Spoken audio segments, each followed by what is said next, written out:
Covering news where you live. This is 5 News. Well, we got the latest news where you live. Thank you for joining us. I'm Joe Ellison. Local leaders are offering their support for those in the Middle East after Hamas launched an attack on Israel over the weekend. The country says it's a war, and Israel launched more airstrikes overnight. The U.S. is sending a carrier strike group to the region in support of Israel, which includes the Navy aircraft carrier, the USS Gerald R. Ford. Meanwhile, the death toll on both sides of the conflict has topped 1,000.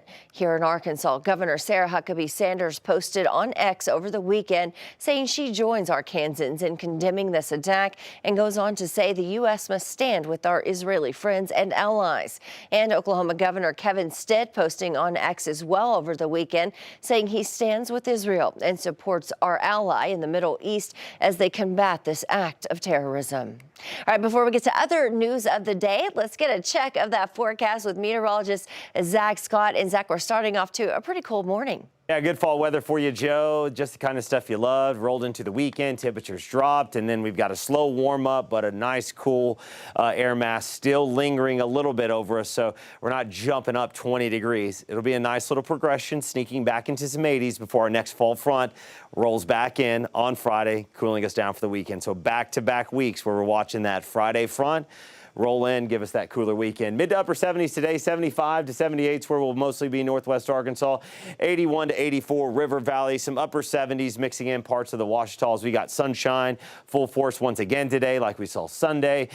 Big difference between yesterday and today, besides temperatures being a little warmer, is we don't have that breezy south wind around. We actually got a weak front coming in, north winds switching, and only about 5 to 10 miles per hour, not even cooling us down. The Friday front will be much stronger. Again, that dry air in place, so you cool off quickly. 60s and 50s showing up this evening for northwest Arkansas. That dry air cooling rapidly in the River Valley too, but not as cool. We'll go 70s to 60s. We'll continue to cool as we go overnight into the 40s and 50s. Rain chances showing up with the front that I've mentioned here. That's going to come in Thursday night, Friday morning. We'll watch for some scattered showers. Northwest Arkansas right now looks to have the best chance, Joe.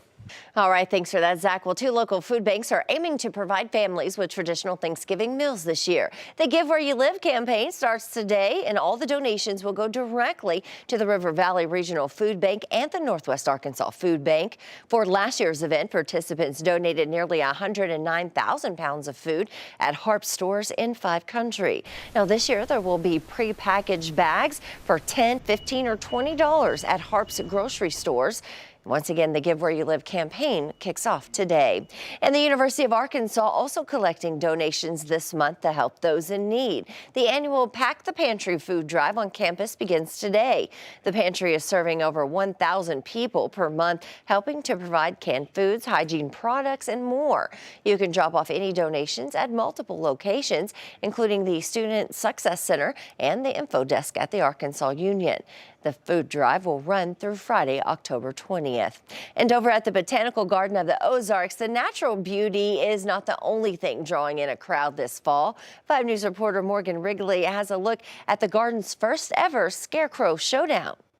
You normally don't think of coming to a garden maybe in the fall, but that's actually at its peak. The fall weather isn't the only thing bringing families to the Botanical Garden of the Ozarks. The month of October is the Scarecrow Showdown. So there's a lot of nonprofit groups that are here represented. There's firemen represented. There's families represented. Artists, organizations, families, and more from across the area handcrafted scarecrows to be displayed at the garden all month long and entered into the Scarecrow Showdown contest.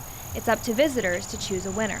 They'll pick up a map and it shows all the locations and the name. It's very important to get the name of the scarecrow. Now there are more than 50 scarecrows here to choose from. And once you've looked at all of them and picked your favorite, you can cast your vote for your favorite scarecrow in the form of a lima bean. Each scarecrow has a jar where people can place their lima beans for the scarecrow they think is the best. At the end of the month, the winner gets a trophy. Among the weekend visitors were Jackson, Knox, and Theo. We're going to be looking at scarecrows.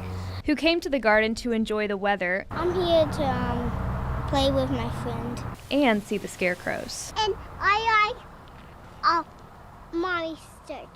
Susan Foley with the Botanical Garden says the goal is to make the Scarecrow Showdown an annual tradition. Who knows? Hopefully this will keep going years and years because it's a lot of fun and we're getting a lot of people coming out just to see the scarecrows. When next year rolls around, there may be even more competition. Do you think maybe you guys will want to make a scarecrow for here next year? Yeah, yes. Probably. In Fayetteville, covering News Where You Live, Morgan Wrigley, 5 News.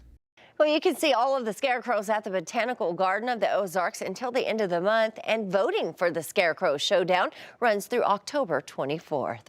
Well, thank you for joining us here for the latest news and weather where you live. Make sure to catch up with us again tomorrow right here for more.